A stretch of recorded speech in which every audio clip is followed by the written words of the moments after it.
right, today we're going to talk analyzing graphs of functions and piecewise functions. This is section 1.7 for you. So we're going to talk about important characteristics of any function, and we're going to analyze the key features. First thing, intervals of increasing, decreasing, and constant behavior. We always read their graphs from left to right. That means we are only dealing with x values when talking increasing, decreasing, and constant. Increasing on a graph, remember it looks like it's going up from left to right. Decreasing left to right will be going down, and constant will be a flat horizontal line. So we'll identify our increasing, decreasing, and constant, and then boundedness and discontinuity will be next. So increasing left to right, well, I see that it's going up right here. I look at my x values. Well, farthest to the left is negative infinity. So increasing, I start at negative infinity, and I stop increasing here when x is 2. Well, negative infinity always gets a parenthesis because we're using interval notation.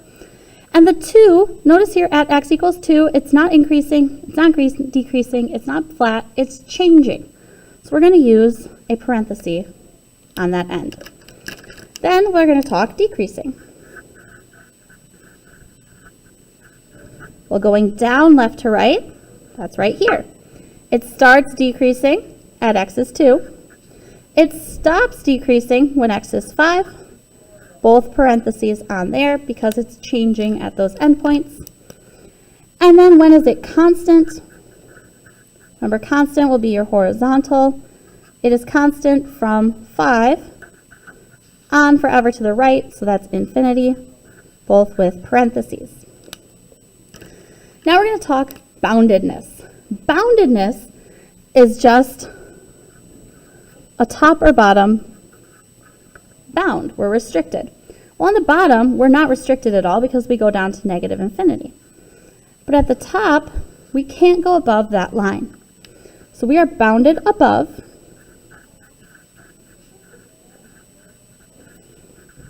by the line y equals 3. That's a restriction to our range. And finally, we're going to talk discontinuity. Well, continuous means it continues everywhere.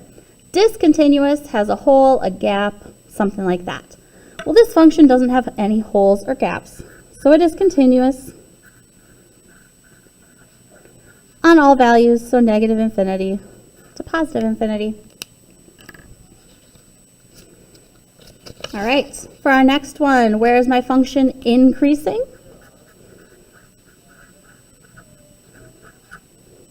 Well, it's going up from left to right here. It starts increasing when x is negative 2. It never stops increasing, so negative 2 to infinity, both with parentheses. And then we have decreasing. Where is it going down from left to right? It is going down on this part right here. So that's negative infinity until we hit negative 2 for our x value, again with parentheses. And then we talk constant. Well, there's nowhere on this graph where it's constant, so we'll just say none. It doesn't have to have all three features every single time. Next, we'll talk bounded. Well, bounded, on the bottom, I do have a minimum that I never go past. So we're bounded below.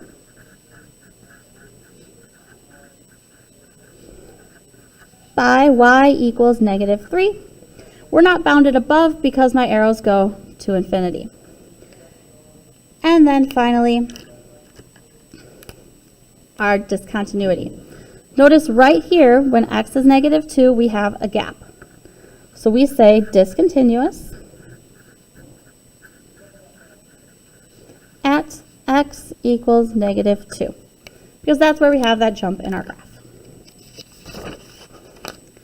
All right, for this next one, where is my graph increasing? Well, if I look closely, I'm not increasing anywhere. Then we'll talk decreasing. Well, we're going down for this part of the graph and this part. So we start at negative infinity until we hit -2. Put that U for or. We start decreasing again here at 3 until positive infinity. We do use the or there because we're not talking about an overlap anywhere. We're saying it's over here or it's over here. I can be talking about either one. And then constant.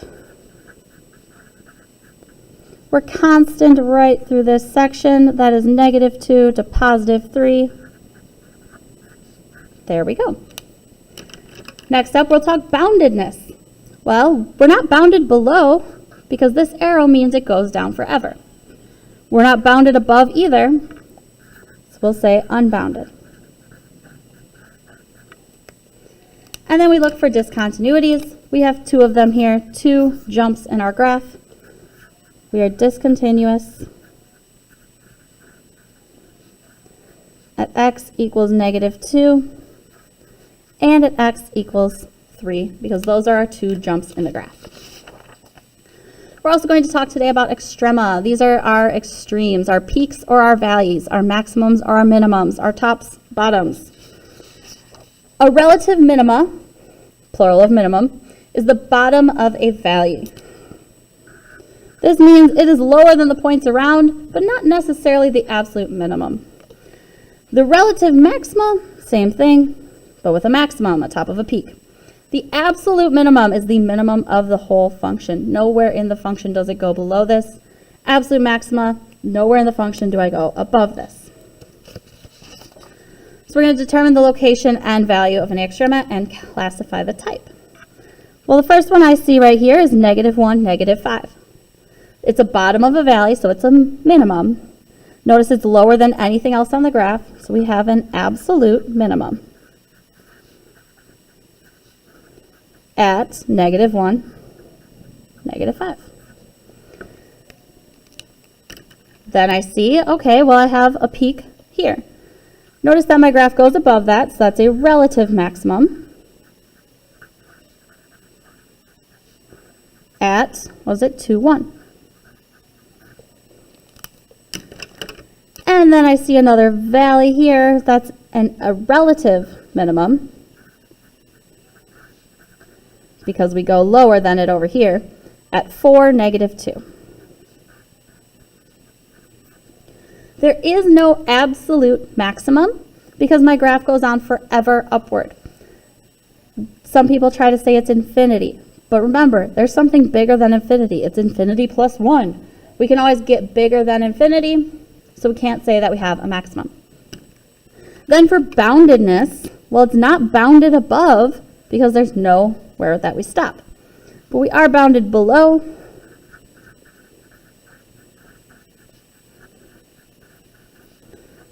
By y equals -5. Notice that if you're bounded below, you'll have an absolute minimum. If you're bounded above, you'll have an absolute maximum. Now let's talk a little bit more about boundedness. Boundedness is just restrictions on the range based on the end behavior of the graph. If you're bounded below, there's some number that is less than or equal to every number in your range. You can determine the lower bound. This graph is bounded below by y equals -2. You're bounded above if some number b that is greater than or equal to every number in the range. You can determine the upper bound. This graph is bounded above by y equals 3. If I just say a function is bounded, then it has a bound above and below. This one is bounded from above and below. And unbounded means there's no upper or lower bound. It goes on to infinity in both directions. We also have even and odd functions. A function is even if f of -x equals f of x. For all x in the domain, the graph of an even function is symmetric with respect to the y-axis. When we say an even function, it does not just mean that it has an even exponent. Some people make that mistake. A function is odd if f of -x equals -f of x for all x in the domain of f. The graph of an odd function is symmetric with respect to the origin. So if I were to graph you an example of these, an even function could look like that. It's reflected over the y-axis. This is y equals x squared. That is an even function. For example of an odd function, I could give you this one. Well, that's y equals x cubed. Notice that I do have an even exponent and an odd exponent on these examples, but that rule does not always necessarily apply because there could be other exponents involved as well. So by inspection, so by looking at the graph, we're going to decide if these are even or odd or neither. Well, my first one here, I can't reflect it over the y-axis, but I do notice that quadrant 1 looks just like quadrant 3. It is reflected about the origin. That is an odd function. Oh, I also have to decide if it's bounded. Well, there's no upper limit, no lower limit, so this one is unbounded. Go. For the second one here, I notice that if I take this right-hand side and I fold it over the y-axis, it's exactly the same, so this function is even. This one has no upper bound because of these arrows, but it is bounded below by y equals -3, because we never go below there. For the next one, y equals f of x here, I notice I'm not reflected over the y-axis or the origin, so this is neither even nor odd. This one is bounded on the top and the bottom, so we say it is bounded. And I like to write down it's bounded above by y equals 2, and below by y equals 0.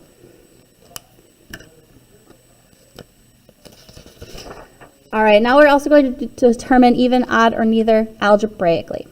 So remember, if it's even, then f of negative x will equal just f of x. If it's odd, f of negative x will equal negative f of x. So let's plug in negative x. M of negative x equals negative x squared minus the absolute value of negative x plus 1. Well, when I square a negative, it comes out positive. So negative x squared is exactly the same as x squared. Minus, well, the absolute value of a negative comes out positive, so that's just the absolute value of x plus 1. Well, that's exactly the same as my original function. So m of negative x was the same thing as m of x. That means this function is even. For g of x, we're going to try the same thing. We're going to plug in negative x. So g of negative x squared minus 2 times negative x minus 2. Well, negative x squared is the same thing as x squared. Negative 2 times negative x makes positive 2x, and a minus 2 on the end. That's clearly not exactly the same as g of x. It's also not g of x with all the signs changed. These two functions are this function is neither even nor odd. And then we have p of x equals negative x to the 5th power plus x to the 3rd power. Let's see what p of negative x is. So plug in negative x. Well, negative x to the 5th power is negative x to the 5th. Double negative makes positive x to the 5th power. Negative x to the 3rd power is still negative, so I have minus x to the 3rd power. Notice that this is exactly the same as p of x, but all the signs are different. So that's when we'd say p of negative x equaled negative p of x. This is an odd function.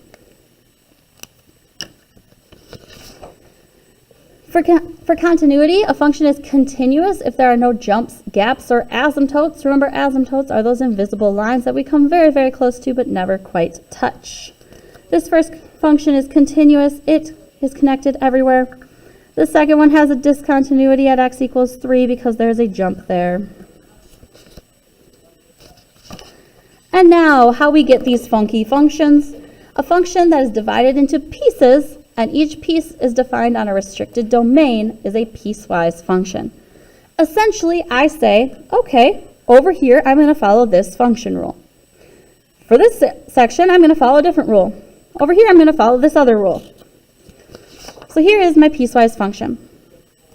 This just means my function's name is f of x. It is all three of these pieces. Let's start with the first part.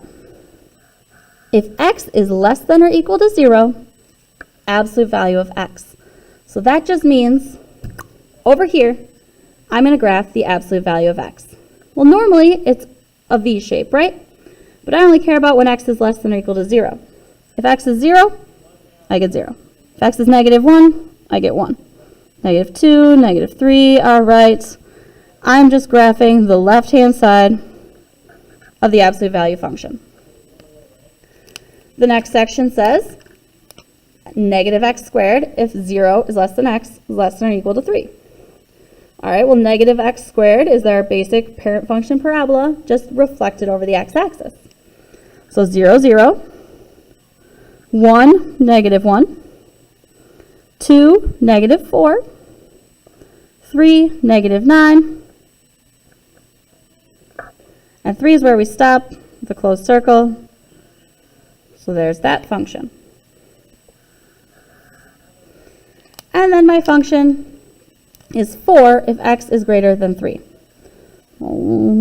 There's 3, 1, 2, 3, 4.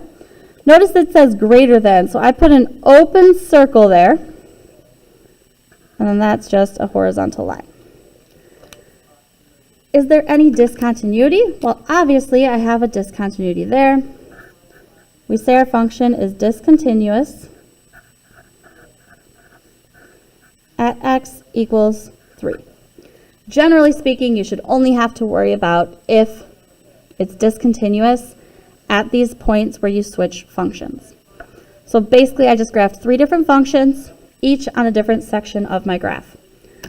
Also, make sure, since I'm using markers, that's an open circle. So this is still a function because I didn't have 2 points there. Your assignment will be a worksheet to go with this section.